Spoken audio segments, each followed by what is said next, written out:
کربل کی کہانی کا لوگوں یہ جنازہ ہے اسلام کے بانی کا آغاز ہو رہا ہے کربل۔ اعوذ باللہ من الشیطان الرجیم، بسم اللہ الرحمن الرحیم۔ قائم ٹی وی کی جانب سے ماہ سیام پروگرام میں ندا زیدی آپ کو سلام پیش کرتی ہیں۔ ہمارے ساتھ اس وقت موجود ہیں مایہ ناز ذاکرہ، اسکالر، شاعرہ، نہایت شفیق ڈاکٹر ثروت عسکری صاحبہ۔ آج رمضان کی 20 تاریخ ہے، شہادت قریب ہے۔ آئیے اپنے سوال جواب کا سلسلہ جاری رکھتے ہیں۔ السلام علیکم۔ وعلیکم السلام۔ ڈاکٹر صاحبہ، حضرت علی علیہ السلام کی عظیم عبادت کے مطابق آپ ہمارے ناظرین کو کیا درس دیں گی؟ بسم اللہ الرحمن الرحیم۔ السلام علیکم۔ قائم ٹی وی کے زیر اہتمام جو یہ ٹرانسمیشن رواں دواں ہے، میں آپ سب کو ماہ رمضان المبارک اور بالخصوص کیونکہ مولا کائنات حضرت علی ابن ابی طالب علیہ السلام کے ایام چل رہے ہیں، لہٰذا ان تمام مناسبتوں سے آج کے اس پروگرام میں دعوت غور و فکر دیتی ہوں، اس لیے کہ سب سے بہترین عبادت غور و فکر قرار دیا گیا۔ اور جب ہم علی امیر المومنین علیہ السلام کی عظیم عبادت کے متعلق بات کرتے ہیں تو ایک مرتبہ ایک سائل نقطور نے مولا کائنات علی امیر المومنین سے سوال کیا، کہا کہ یا علی، کیا آپ نے اس رب کو دیکھا ہے جس کی آپ عبادت کیا کرتے ہیں؟ یہ کتنا عجیب سوال نظر آتا ہے، اس لیے کہ ہمارے یہاں اساتذہ کرام سے ہم نے یہی سنا، اپنے ہمارے والدین نے ہم کو یہی سمجھایا، ہم نے ارد گرد کے ماحول سے یہی سیکھا۔ بچے کو بچپنے میں ہی سمجھا دیا جاتا ہے کہ دیکھو اللہ کو آنکھوں سے دیکھنا محال ہے، اس لیے کہ جسے آنکھوں سے دیکھ لیا وہ مجسم ہو گیا، جو مجسم ہو گیا وہ خدا نہ رہا۔ تو کتنا عجیب سوال یہ کیا سائل نے کہ یا علی، کیا آپ نے اس خدا کو دیکھا ہے جس کی آپ عبادت کیا کرتے ہیں؟ مولا کائنات نے فرمایا کہ ہاں دیکھا ہے، ضرور دیکھا ہے۔ اچھا، جب یہ جواب دیا علی امیر المومنین نے تو سائل نے حیران ہو کر پوچھا کہ یا علی، کیا واقعی آپ نے اس خدا کو دیکھا ہے جس کی آپ عبادت کیا کرتے ہیں؟ مولا کائنات نے فرمایا کہ ہاں دیکھا ہے، مگر ان دو آنکھوں کے ذریعے نہیں بلکہ دل کی آنکھوں کے ذریعے دیکھا ہے، بصارت کے ذریعے نہیں بلکہ بصیرت کے ذریعے دیکھا ہے۔ تو علی امیر المومنین کی وہ عظیم عبادت کی جس کے لیے مولا کائنات فرماتے ہیں کہ رب العالمین میں تیری عبادت جنت کے شوق میں نہیں کرتا، اس لیے کہ اگر جنت کے شوق میں عبادت کروں گا تو وہ عبادت تاجرانہ کہلائے گی۔ میں عبادت جہنم کے خوف سے نہیں کرتا، اس لیے کہ عبادت کو اگر جہنم کے خوف سے کروں گا تو وہ عبادت غلامانہ کہلائے گی۔ میں عبادت اس لیے کیا کرتا ہوں پروردگار کہ تو ہے ہی عبادت کے لائق۔ تو جب اس فلسفہ عبادت کو ہم سمجھ کر مولا کائنات حضرت علی ابن ابی طالب علیہ السلام کی عظیم عبادت کی جانب متوجہ ہوتے ہیں، تب ہمیں شخصیت سمجھ میں آتی ہے کہ مولا کائنات علی ابن ابی طالب علیہ السلام کو کیوں ہم اللہ کے رسول صلی اللہ علیہ وآلہ وسلم کے بعد کائنات کا عظیم عبادت گزار کہتے ہیں۔ عبادت کسے کہتے ہیں؟ عبادت کیا صرف نماز روزے کا نام ہے؟ عبادت کیا صوم و صلات کا نام ہے؟ نہیں، عبادت ایک کیفیت کا نام ہے، عبادت ایک روحانیت کا نام ہے، عبادت ایک معرفت الہی کا نام ہے۔ اللہ کے رسول صلی اللہ علیہ وآلہ وسلم ارشاد فرماتے ہیں، میں مفہوماً اس حدیث کو عرض کر رہی ہوں کہ تمثیلی یہ حدیث، یعنی جسے کر کے کچھ ایسے بیان کیا گیا ہو تو اسے تمثیلی حدیث کہتے ہیں، کہ اللہ کے رسول صلی اللہ علیہ وآلہ وسلم نے ارشاد فرمایا کہ اگر کسی کے گھر کے باہر ایک پانی کا حوض ہو جو کہ پانی سے بھرا ہوا ہو اور اس میں جو گھر میں رہنے والا ہے وہ کم از کم 5 مرتبہ اس حوض کے ذریعے غسل کرے، تو کیا اس کے جسم کے اوپر کوئی میل کچیل رہ سکتا ہے؟ یقیناً نہیں، ہرگز نہیں رہ سکتا۔ بالکل ویسے ہی جب کوئی 5 مرتبہ عبادت الہی کے واسطے اپنے آپ کو تیار کرتا ہے، وضو کرتا ہے، غسل کرتا ہے، ظاہری طہارت کا خیال کرتا ہے، تو روحانی اور باطنی طور پر بھی وہ پاک و پاکیزہ ہو جاتا ہے۔ حضرت علی ابن ابی طالب علیہ السلام کی عظیم عبادت میں کیا عرض کروں، اس لیے کہ روایت یہ کہتی ہے کہ مولا کائنات کے گھر سے ایک رات میں کم از کم 1000 تکبیروں کی صدا بلند ہوا کرتی تھی۔ مولا کائنات نے تا زندگی عبادت الہی میں گزاری سوائے ایک رات کے، کہ مولا کائنات خود فرماتے ہیں کہ میں تمام زندگی سویا ہی نہیں رات میں سوائے ایک رات کے، جسے ہم شب ہجرت کہتے ہیں۔ کہ جب اللہ کے رسول نے کہا کہ یا علی آج اس بستر پہ تم سو جاؤ، مولا کائنات نے پوچھا کہ یا رسول اللہ صلی اللہ علیہ وآلہ وسلم کیا اگر میں اس بستر پر سو گیا تو آپ کی جان بچ جائے گی؟ میں یہ سوچتی ہوں کبھی کبھی کہ یہ کچھ عجب سوال نہیں تھا، اس لیے کہ اللہ کے رسول صلی اللہ علیہ وآلہ وسلم اپنی زندگی کی بہت ساری عمر کی منزلوں کو طے کر چکے تھے۔ مولا کائنات حضرت علی ابن ابی طالب علیہ السلام جو کہ ابھی آغاز شباب ہے، آغاز شباب جینے کی عمر ہوتی ہے، جینے کی چاہ ہوتی ہے، جینے کی آس ہوتی ہے۔ مولا کائنات حضرت علی ابن ابی طالب علیہ السلام کو یہ سوچنا چاہیے تھا کہ یہ بستر موت کا بستر ہے، 40 ننگی تلواروں کا سایہ ہے خانہ عصمت و نبوت کے گرد، اور رسول مجھے اس بستر پر سونے کو کہہ رہے ہیں۔ مگر مولا کائنات نے فرمایا کہ بے شک یا رسول اللہ صلی اللہ علیہ وآلہ وسلم اگر آپ کے اس بستر پر سونے سے، میرے اس سونے سے آپ کی جان بچ جاتی ہے تو علی سونے کے لیے تیار ہے۔ علی بستر رسول پر سو گئے اور اس شان سے سو گئے کہ مرضی پروردگار کو خرید لیا۔ تو علی ابن ابی طالب علیہ السلام کی عظیم عبادت کا کیا کہنا ہے؟ ڈاکٹر صاحبہ، جنگ احد میں مولائے متقیان علی ابن ابی طالب نے کل ایمان کا لقب کیوں دیا؟ حضرت علی ابن ابی طالب علیہ السلام کو جنگ احد میں، جنگ خندق میں اللہ کے رسول صلی اللہ علیہ وآلہ وسلم نے کل ایمان کا لقب دیا۔ یہ کل ایمان علی ابن ابی طالب علیہ السلام کی عظیم شخصیت، علی مومنوں کے امیر تھے، علی وصی رسول تھے، علی داماد پیمبر تھے، علی زوج بنت پیمبر تھے، علی ابن ابی طالب علیہ السلام کی عظیم شخصیت جسے دنیا جانتی تھی۔ مگر جب جنگ خندق میں اللہ کے رسول صلی اللہ علیہ وآلہ وسلم نے اس کو آتے ہوئے دیکھا جو کہ ابن عبدود تھا۔ سب جانتے ہیں کہ عرب کی تاریخ میں ابن عبدود ایک نامی گرامی شہزور پہلوان گردانا جاتا ہے۔ ابن عبدود میدان جنگ خندق میں آیا۔ اچھا، جنگ خندق کو جنگ احزاب بھی کہتے ہیں۔ جنگ احزاب اس لیے کہتے ہیں کہ اس میں کفار و مشرکین مکہ تمام قبائل کو لے کر آئے تھے، کوئی قبیلہ، کوئی خاندان ایسا نہیں تھا جو کہ اس لشکر کفار میں موجود نہ ہو، اس لیے بھی اس جنگ کو جنگ احزاب کہتے ہیں۔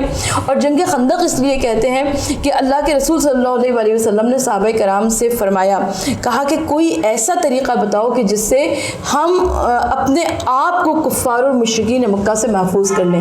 تو حضرت سلمان فارسی جو کہ عجم یعنی فارس سے تشریف لائے تھے، انہوں نے کہا کہ یا رسول اللہ صلی اللہ علیہ وآلہ وسلم، ہمارے عجم میں ایک طریقہ ہے کہ جب کوئی لشکر حملہ آور ہوتا ہے تو ہم اپنے گرد خندقیں کھود لیا کرتے ہیں اور اس کے اندر آگ جلا دیا کرتے ہیں تاکہ کوئی اچانک یا رات میں ہم پر حملہ نہ کر سکے اور اچانک ہماری بے خبری میں ہم پر نہ آ جائے۔ اللہ کے رسول صلی اللہ علیہ وآلہ وسلم کو یہ مشورہ بہت پسند آیا اور مسلمانوں کو حکم دیا کہ خندقیں کھود دی جائیں۔ اللہ کے رسول صلی اللہ علیہ وآلہ وسلم نے مسلمانوں کو زمین بھی بانٹ دی اور افراد کو بھی تقسیم کر دیا، کہا کہ اتنی زمین پر اتنے افراد کام کریں گے تاکہ جلد از جلد خندق کھود جائے۔ اور جب علی امیر المومنین خندق کو کھودنے لگے تو وہاں پر خود اللہ کے رسول صلی اللہ علیہ وآلہ وسلم مولا کائنات کے مددگار بن کر، دست راست بن کر وہاں پر موجود رہے اور خندقیں کھود کر تیار ہو گئیں، جس کے اندر آگ کو جلا دیا گیا اور اس جنگ کا نام جنگ خندق قرار پایا۔ یہ ایک عجب منظر تھا۔ بہرحال جنگ خندق میں عمر ابن عبدود آیا سپہ سالار لشکر کی حیثیت سے، اور جب یہ آیا تو کیونکہ بڑا نامی گرامی پہلوان تھا، بڑی اس کی دھوم تھی دور دور تک، تو صحابہ کرام فرماتے ہیں کہ ابن عبدود کی بڑی ہیبت تھی، ابن عبدود کا بڑا نام تھا، بڑا زور تھا اس کا، بلکہ یہاں تک کہ مسلمانوں کی کیفیت بیان کی گئی کہ مسلمان اس طرح سے ساکت بیٹھے ہوئے تھے جیسے ان کے سروں پر پرندے بیٹھے ہوئے ہوں۔ اور اس وقت اللہ کے رسول صلی اللہ علیہ وآلہ وسلم نے ارشاد فرمایا کہ جو ابن عبدود کے مقابلے پر جائے گا وہ کل ایمان ہوگا۔ اور حضرت علی ابن ابی طالب علیہ السلام اٹھے اور کہا کہ یا رسول اللہ صلی اللہ علیہ وسلم، میں جاؤں گا ابن عبدود سے مقابلے کے لیے۔ اور جب مولا کائنات چلے ہیں تو اللہ کے رسول صلی اللہ علیہ وآلہ وسلم نے فرمایا کہ آج کل ایمان کل کفر کے مقابلے پر جا رہا ہے، یعنی مولا کائنات کو کل ایمان قرار دیا گیا اور ابن عبدود کو کل کفر قرار دیا گیا۔ اور اسی جنگ احزاب میں اللہ کے رسول صلی اللہ علیہ وآلہ وسلم کا ایک اور بڑا مشہور جملہ ہے جسے ہم حدیث رسالت مآب صلی صلی اللہ علیہ وسلم کہیں گے کہ اللہ کے رسول صلی اللہ علیہ وسلم نے فرمایا کہ علی کی ایک ضربت یوم خندق ثقلین کی عبادت سے افضل ہے. سبحان اللہ. سوچئے ایک ضرب ایک بہادر کے لیے کون سی بڑی چیز ہوا کرتی ہے, اور کہا ثقلین کی عبادت. تو در حقیقت مولا کائنات علی ابن ابی طالب علیہ السلام کی یہ ضرب وہ تھی کہ جس نے اسلام کو بچا لیا. آج اسلام بچ گیا, آج مسلمان بچ گئے, آج دین بچ گیا, آج قرآن بچ گیا, آج شریعت بچ گئی, آج شریعت کے تمام تر اصول بچ گئے. اب قیامت تک کے واسطے اگر عبادت الہی ہوتی رہے گی تو اس عبادت کا صحرا کس کے سر جائے گا؟ یقیناً علی امیر المومنین کے سر جائے گا. لہٰذا اسی لیے اللہ کے رسول صلی اللہ علیہ وسلم نے فرمایا کہ علی کی ضربت یوم خندق ثقلین کی عبادت سے افضل ہے, اور مولا کائنات حضرت علی ابن ابی طالب علیہ السلام کو کل ایمان کا لقب دیا گیا. بریک کی جانب جاتے ہیں. ڈاکٹر ثروت عسکری صاحبہ ہمارے ساتھ موجود ہیں, آپ بھی ہمارے ساتھ رہیے گا. وقفے کے بعد دوبارہ گفتگو کا سلسلہ جاری رکھیں گے. آغاز ہو رہا ہے کربل کی کہانی کا, آغاز ہو رہا ہے کربل کی کہانی کا. قائم ٹی وی کے زیر اہتمام ماہ سیام پروگرام میں ندا زیدی آپ کے ساتھ موجود ہیں, اور ہمارے ساتھ موجود ہیں ڈاکٹر ثروت عسکری صاحبہ. بریک کے بعد ہم واپس آئے ہیں. ہمارا ڈاکٹر صاحبہ سے یہ سوال ہے کہ ڈاکٹر صاحبہ, مولا علی علیہ السلام کی ایک عظیم علمی شخصیت کے بارے میں آپ لوگوں کو کیا درس دیں گی؟ دیکھیں, یہ مولا کائنات حضرت علی ابن ابی طالب علیہ السلام کی ایسی عظیم شخصیت ہے کہ جسے ہم جس جہت سے دیکھیں, مولا کائنات علی ابن ابی طالب علیہ السلام ہمیں وہاں پر ایک آئیڈیل شخصیت نظر آتے ہیں. آقا صلی اللہ علیہ وسلم نے ہر مقام پر مولا کائنات حضرت علی ابن ابی طالب علیہ السلام کے علم کا بھی تعارف کرایا. اللہ کے رسول صلی اللہ علیہ وسلم نے فرمایا کہ انا مدینۃ العلم و علی بابھا, یعنی میں شہر علم ہوں اور علی اس کا دروازہ ہے. یعنی یہ وہ جملہ ہے کہ جس کو علماء کرام فرماتے ہیں, صاحبان علم و ادب فرماتے ہیں کہ دنیا کی کسی ادب میں, کسی لٹریچر میں ہمیں یہ مثال نہیں ملتی ہے. اللہ کے رسول صلی اللہ علیہ وسلم یہ بھی فرما سکتے تھے کہ میں علم کا سورج ہوں, علی اس کی روشنی ہے. اللہ کے رسول صلی اللہ علیہ وسلم یہ بھی فرما سکتے تھے کہ میں علم کا چاند ہوں, علی اس کی کرنیں ہیں. سرکار یہ بھی ارشاد فرما سکتے تھے کہ میں علم کا دریا ہوں, علی اس کی موجیں ہیں. سرکار یہ بھی ارشاد فرما سکتے تھے کہ میں علم کا آسمان ہوں, علی بادل ہے. لیکن اللہ کے رسول صلی اللہ علیہ وسلم نے ارشاد فرمایا کہ میں علم کا شہر ہوں اور علی اس کا دروازہ ہے. یہ بڑی خوبصورت مثال ہے, اس لیے کہ سورج کے پاس جائیں تو صرف ہمیں روشنی و حدت ملے گی, چاند کے پاس جائیں تو صرف اس کی کرنیں ملے گی, دریا کے پاس جائیں تو صرف ہمیں پانی کی موجیں ملیں گی. لیکن جب ہم کسی شہر کے اندر آتے ہیں تو ہمیں اس میں سب کچھ ملتا ہے. اس میں ہمیں زمین بھی ملے گی, آسمان بھی ملے گا, دریا بھی ملے گا, موجیں بھی ملیں گی, ستاروں کی چمک بھی ملے گی, آفتاب کی دمک بھی ملے گی, مہتاب کی چمک بھی ملے گی, پھولوں کی مہک بھی ملے گی, اور پرندوں کی چہک بھی ملے گی. سب کچھ ملے گا جب ہم ایک شہر کے اندر آتے ہیں. تو حضرت علی ابن ابی طالب علیہ السلام کے لیے اللہ کے رسول صلی اللہ علیہ وسلم نے فرمایا کہ میں علم کا شہر ہوں اور علی اس کا دروازہ ہے. اب جسے بھی علم کی طلب ہوگی, جسے بھی علم کی تشنگی ہوگی, جسے بھی علم کی پیاس ہوگی, وہ در مدینۃ العلم پر آئے گا, ورنہ جہالت کے اندھیروں میں بھٹکتا رہ جائے گا. اچھا, دروازہ گھر کے اندر ایک عجیب چیز ہوا کرتا ہے, اس لیے کہ گھر کے اندر روشن دان بھی ہوا کرتے ہیں, گھر کے اندر کھڑکیاں بھی ہوا کرتی ہیں, گھر کے اندر بہت ساری ایسی چیزیں ہوا کرتی ہیں جو کہ بڑی اہمیت کی حامل ہوا کرتی ہیں. لیکن ان تمام چیزوں میں اور دروازے میں کوئی اس کا تقابل, کوئی موازنہ نہیں کیا جا سکتا, اس لیے کہ دروازہ وہ ہوتا ہے کہ جہاں سے ہر آنے والا گھر کے اندر آئے گا اور جہاں سے ہر جانے والا واپس جائے گا.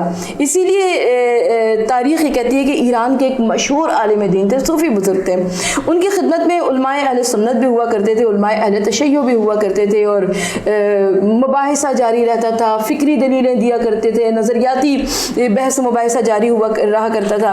ایک مرتبہ کسی شخص نے پوچھا, کہا کہ ارشاد فرمائیے کہ اللہ کے رسول صلی اللہ علیہ وسلم کے پاس جبرائیل امین کتنی مرتبہ آئے. اب میں مثالاً عرض کر رہی ہوں کہ انہوں نے کہا بطور مثال کہ 2000 مرتبہ آئے. اچھا, دوسری مرتبہ کسی اور موقع پر کسی اور نے پوچھا, کہا کہ اچھا حضرت علی شیر خدا کے پاس جبرائیل امین کتنی مرتبہ آئے. انہوں نے پھر جو پہلے جواب دیا تھا اس کا 2 گنا بتا دیا. جیسے اگر پہلے 2000 کہا تھا تو کہا کہ تقریباً 4000 مرتبہ آئے. اب جو علماء اہل سنت تھے ان کے چہروں کا رنگ تبدیل ہو گیا, تغیر آ گیا. انہوں نے کہا کہ صوفی صاحب آپ کی بزم میں ہم نے غلو دیکھا. اب صوفی صاحب نے کہا بھئی آپ نے غلو کیسے دیکھا؟ کہا آپ نے نعوذ باللہ من ذالک معاذ اللہ ثم معاذ اللہ, ان کا یہ کہنا تھا کہ آپ نے نبی سے زیادہ علی کی اہمیت کو بڑھا دیا.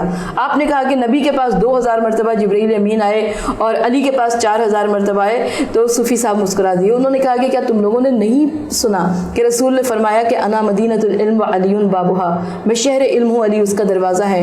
بتاؤ جب بھی کوئی کسی شہر میں آتا ہے تو کہاں سے آتا ہے؟ لوگوں نے کہا بھئی دروازے سے آتا ہے. کہا کہ اچھا جب وہ شہر میں آیا, شہر کی تمام تر نعمتوں کو دیکھ لیا, مستفیض ہو گیا, جب واپس چلا تو وہ کہاں سے گیا؟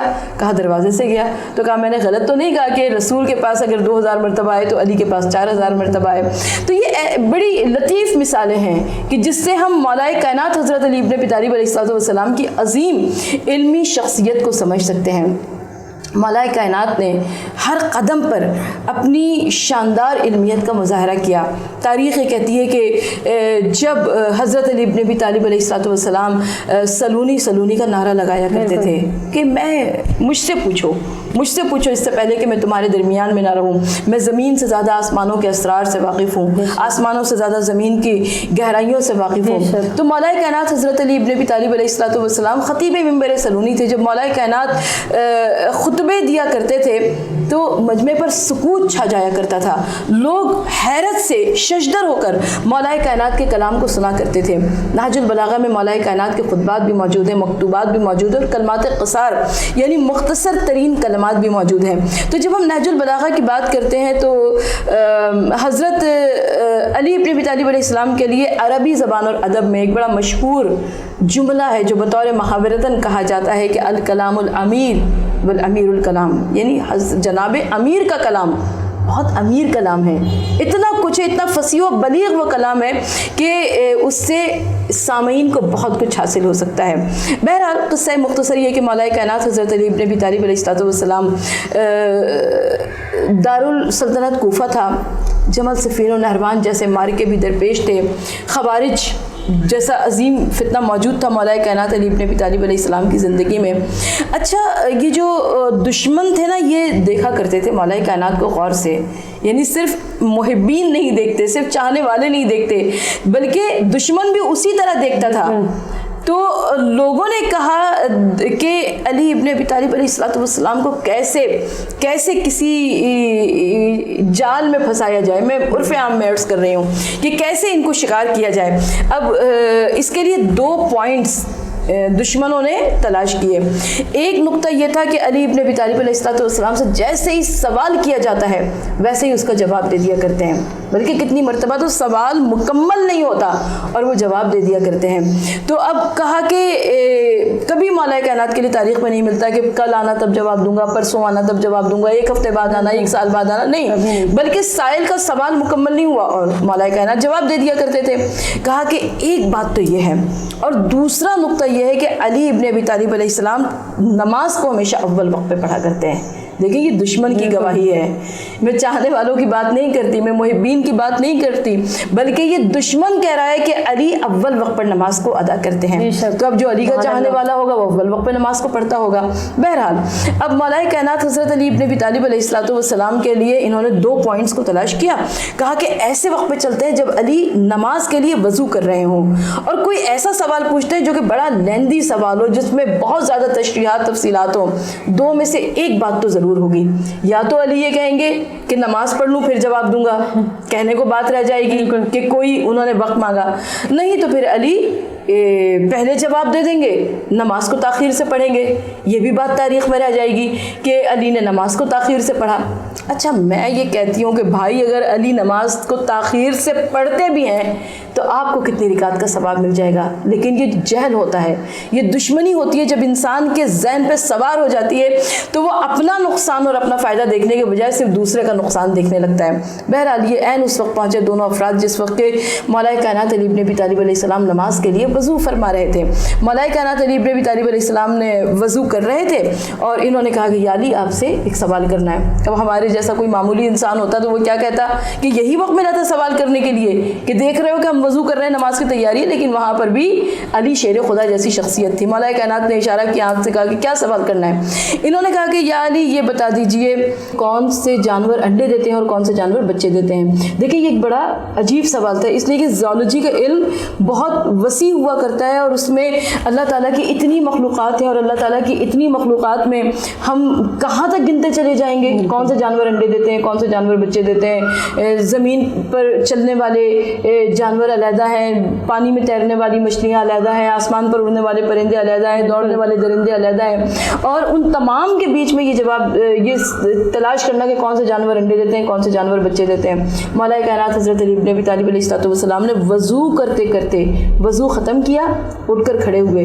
اور مولا کائنات نے جواب دیا، کہا کہ دیکھو ایک ہی فارمولہ ہے، جا کر دیکھنا جہاں پر بھی یہ غلط ثابت ہو وہاں پر ہمیں آ کر بتانا کہ جو جانور جن کے کان اندر ہوتے ہیں وہ جانور انڈے دیتے ہیں اور جن کے کان باہر ہوتے ہیں وہ جانور بچے دیتے ہیں۔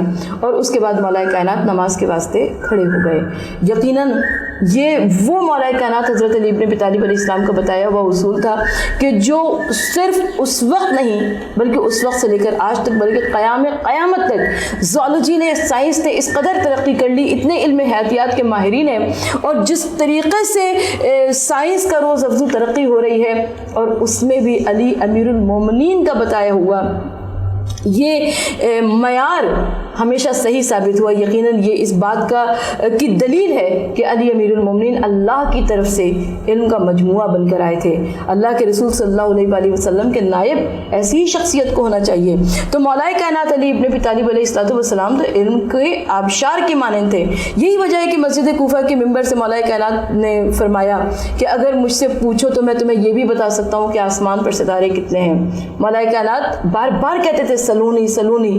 کبھی مولا فرماتے ہیں کہ اگر مجھ سے پوچھو تو میں یہ بھی بتا سکتا ہوں کہ تمہارے سر پر بال کتنے ہیں، اور مولا کائنات فرماتے ہیں کہ سلونی سلونی، اگر تم مجھ سے پوچھو تو میں یہ بھی بتا سکتا ہوں کہ زمین پر ریت کے ذرے کتنے ہیں۔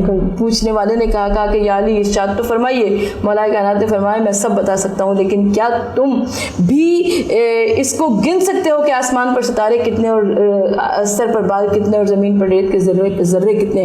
بہرحال مولا کائنات علی ابن ابی طالب علیہ السلام کے علم سے وہ خاطر خواہ فیض نہ اٹھایا جا سکا جو کہ علی امیر المومنین کے علم سے فیض اٹھانا چاہیے تھا۔ یقیناً آج مولا کائنات حضرت علی ابن ابی طالب علیہ السلام کا علم ہمارے لیے ایک عظیم مشعل ہدایت ہے۔